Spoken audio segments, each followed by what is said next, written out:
Assalamualaikum warahmatullahi wabarakatuh. Pada kesempatan kali ini, saya akan melanjutkan penjelasan terkait mata kuliah Oceanografi Fisika dengan tema pemodelan laut atau ocean modeling. Di video saya sebelumnya kita sudah membahas terkait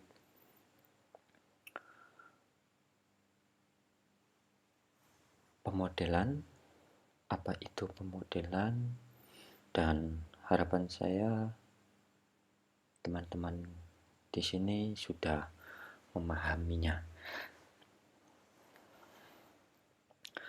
Lanjut saja ke poin pertama. Jadi ini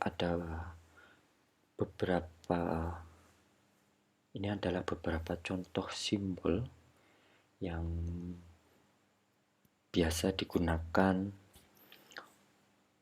di dalam penghitungan atau pada umumnya, dan di referensi yang saya temukan memang membahas tentang seperti unit vektor pada sumbu X, Y, Z yang diintonasikan atau disimbolkan dengan I, J, K. Kemudian ada juga fisik dari suatu massa dimensi dengan simbol M dan lain sebagainya. Ini merupakan beberapa contoh dan masih banyak sebenarnya simbol-simbol matematika yang bisa Anda pelajari lagi, yang tentunya hal tersebut digunakan dalam pemodelan di laut atau ocean modeling.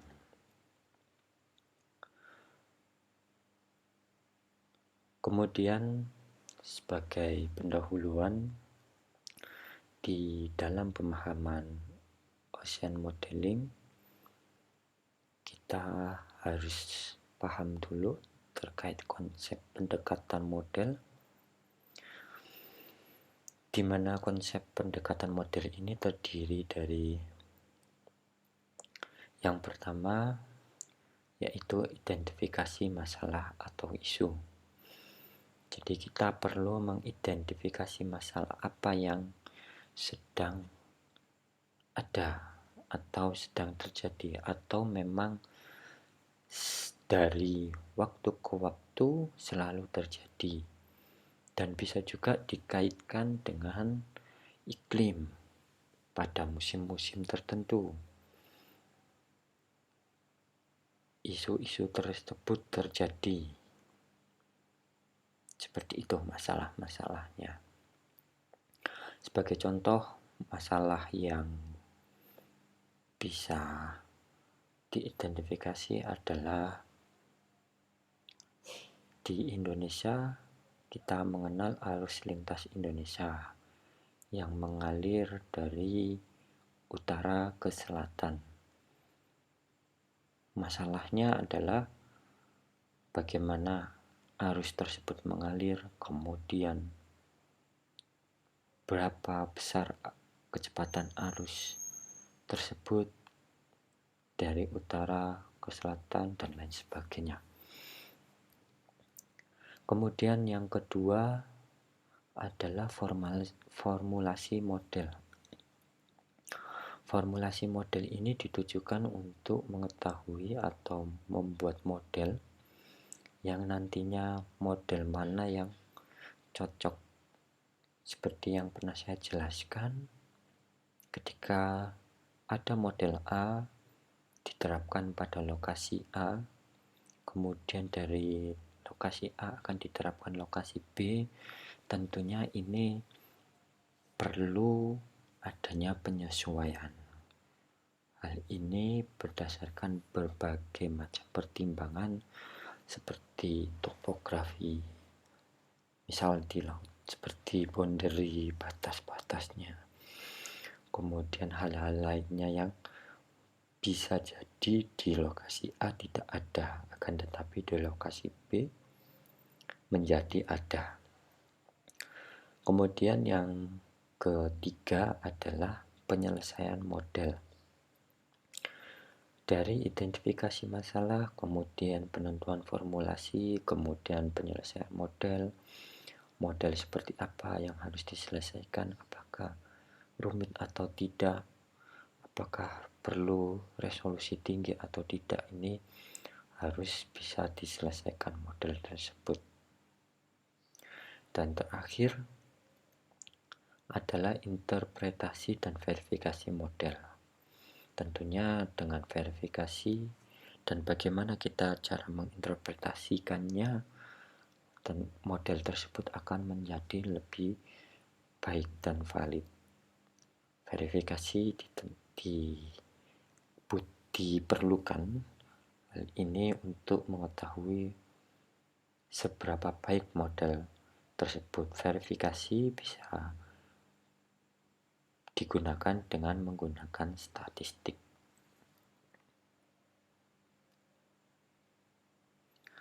Kemudian dari semua itu maka kita mengetahui struktur dan fungsi dari model. Struktur seperti apa dan nantinya fungsi model tersebut ini untuk apa. Misal karena ini di laut, maka struktur dari model untuk penentuan, untuk mengetahui tinggi gelombang dengan kecepatan arus tentunya memiliki fungsi yang berbeda.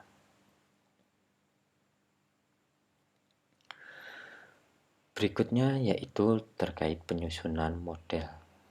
Jadi penyusunan model, maka tahap-tahap yang harus dilalui adalah kita memahami dasar dari model tersebut. Pengetahuan dasar di sini bisa meliputi pengetahuan dasar terkait model, kemudian pengetahuan dasar terkait objeknya, kemudian masalah-masalah seperti yang tadi sudah dijelaskan, dan juga banyak hal yang mendasarinya. Kemudian setelah pengetahuan dasar, maka berikutnya adalah data. Data apa yang ingin kita gunakan? Tentunya data tidak mungkin data yang tidak sinkron ataupun tidak baik, ataupun data yang tidak kurang tepat dapat digunakan seterusnya. Akan tetapi data-data tersebut bisa jadi saling berketerkaitan. Misal dengan parameter oceanografi fisik seperti arus, gelombang, tentunya berkaitan dengan batimetri atau kedalaman atau topografi laut. Nah, ini tentunya berkaitan, jadi pengetahuan dasar terkait data juga sangat perlu digunakan dalam menyusun suatu model. Data apa yang kita inginkan, maka data itu yang harus kita gunakan. Apakah bisa kita menggunakan semua data dalam satu model? Jawabannya bisa, dan tentunya dengan mengintegrasikan model tersebut untuk dapat menjalankan seluruh data. Kemudian berikutnya adalah konsep teori. Deskripsi sistem, konsep model. Jadi karena ini adalah model, Maka yang perlu dipahami adalah terkait sistem, konsep model. Kalau kemarin di video saya sebelumnya sistem kita sudah menjelaskan, kemudian model juga saya rasa sudah dijelaskan. Jadi konsep teori sistem itu seperti apa, kemudian model itu seperti apa, semuanya maka bisa dijalankan. Maka ini penyusunan model ini menjadi baik. Nah, kemudian dalam kenapa harus menggunakan model numerik seperti tadi yang sudah dijelaskan, ada data, ada teori, ada pemahaman. Jadi kurang lebihnya adalah seperti bisa dilihat dalam diagram ini, bahwa data memainkan peran terkait model numerik, data dan teori atau konsep teori. Kemudian ketika kita tarik dari numerical model, dari model numerik, maka kita akan tahu, kita akan paham dari data tersebut, dari teori tersebut, akan bisa memprediksi ataupun memahami fenomena-fenomena alam yang terjadi. Seperti sebagai contoh, saya contohkan arus lintas Indonesia atau Arlindo. Maka data apa yang saya butuhkan, misal kecepatan angin, kemudian untuk pengukuran kecepatan arus dengan alat, tentunya kita dapat memahami teorinya bahwa Arlindo adalah atau Arlindo bergerak dan lain sebagainya. Dari data-data tersebut maka saya bisa memahami dengan menampilkan sebagai suatu model dan juga memprediksi jika memang apakah pergerakan arus ini lurus saja ataukah pergerakan arus ini mengalami pembelokan dan lain sebagainya. Kemudian berikutnya ini adalah contoh model numerik persamaan matematika. Jadi di sini ada persamaan matematika kemudian diselesaikan secara numerik, di mana hasilnya adalah 0. Jadi hasil dari suatu model yang menurut saya baik itu memang mendekati 0, karena dengan mendekati 0 maka model tersebut dapat terselesaikan.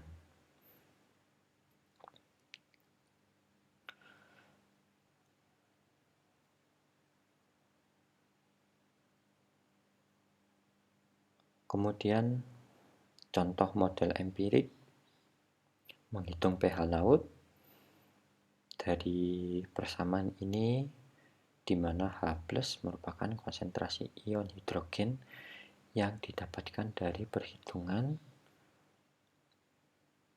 Nah, ini adalah formulasi dari penghitungan pH atau untuk mengetahui ion hidrogen plusnya. Bisa Anda baca. Dan untuk mengetahui nilai A1, A2, A3 hingga A6-nya, maka diturunkan dari proses formulasi berikut ini.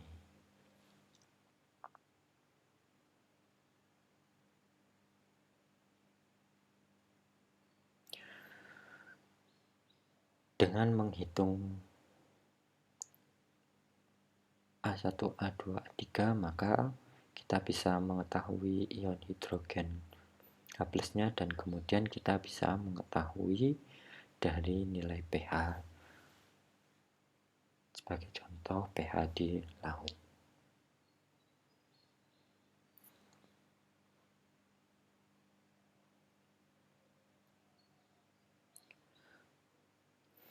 Kemudian model terbagi menjadi yang pertama adalah hindcase, memodelkan ke masa lampau.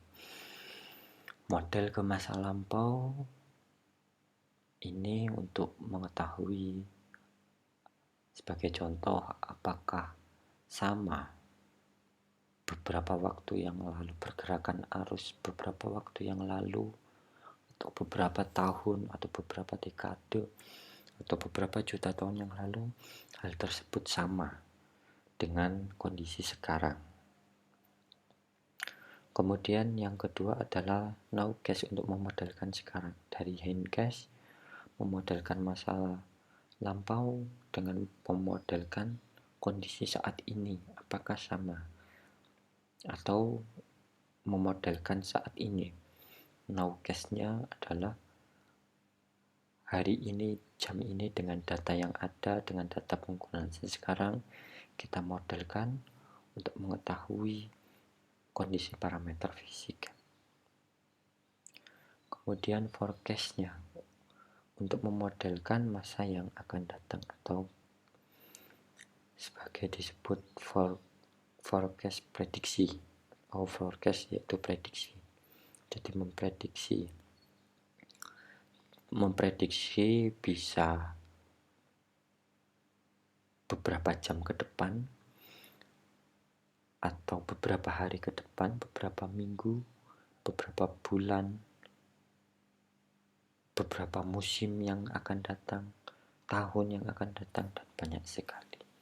Hal ini tentunya untuk mengetahui kondisi atau fenomena apakah yang akan terjadi. Jadi model terbagi berdasarkan waktu, yaitu hindcast, nowcast, dan forecast. Baik, sekian presentasi dan pemahaman dari saya. Kurang lebihnya mohon maaf. Silahkan berdiskusi. Mari kita berdiskusi untuk pemahaman yang lebih mendalam lagi. Dan kurang lebihnya mohon maaf. Saya akhiri. Terima kasih. Wassalamualaikum warahmatullahi wabarakatuh.